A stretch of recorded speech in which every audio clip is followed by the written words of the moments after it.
नमस्कार मंडळी, कशा आहेत? मजेत ना? आणि आपला आपुलकीचा प्रश्न काय, मग हसताय ना, हसायलाच पाहिजे असं म्हणत गेली 10 वर्ष डॉक्टर निलेश साबळेने प्रेक्षकांचं भरभरून मनोरंजन केले.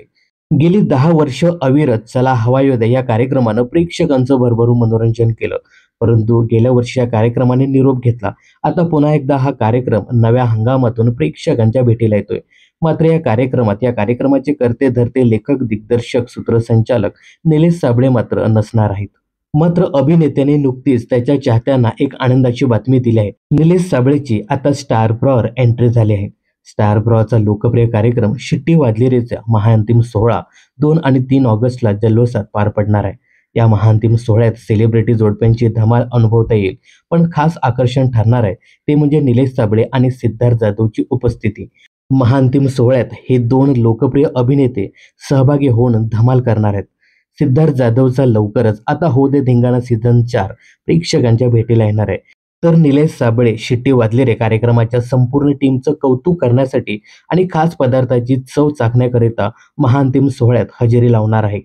दरम्यान स्टार प्रवाह बरोबरचा हा पहिलाच कार्यक्रम असल्यामुळे निलेश साबळे प्रचंड उत्सुक आहे. शिट्टी वाजली रेच्या मंचावर एंट्री घेण्याच्या या अनुभवाविषयी सांगताना निलेश म्हणाले, स्टार प्रवाह बरोबरचा हा माझा पहिलाच प्रोजेक्ट आहे. स्टार प्रवाहाचे अनेक कार्यक्रम मी पाहतोले. आता हो दे धिंगाणा आणि शिट्टी वाजली रे हे दोन्ही कार्यक्रम माझ्या आवडीचे आहेत. स्टार प्रवाहाने इतक्या आपुलकीने आणि प्रेमाने जेव्हा या कार्यक्रमासाठी मला विचारलं तेव्हा नाही म्हणायचं नाही असं काहीच कारण नव्हतं. शिट्टी वाजली रेच्या मंचावरचा दिवस माझ्यासाठी अतिशय गमतीशीर ठरला. यामागचं कारण म्हणजे मला स्वयंपाक बनवता येत नाही. पण माझ्यासह अभिनेत्री सुपर्णा श्याम होती. तिने मला मदत केली. त्यामुळे तिच्या साथीने मी पदार्थ बनवू शकलो. स्टार प्रवाहच्या कुटुंबात माझा प्रवेश झालाय, यामुळे मी अतिशय आनंदी आहे. दरम्यान शिट्टी वाजली रेचा महाअंतिम सोहळा म्हणजेच शेवटचा भाग 2 आणि 3 ऑगस्टला रात्री 9 वाजता प्रसारित होणार आहे.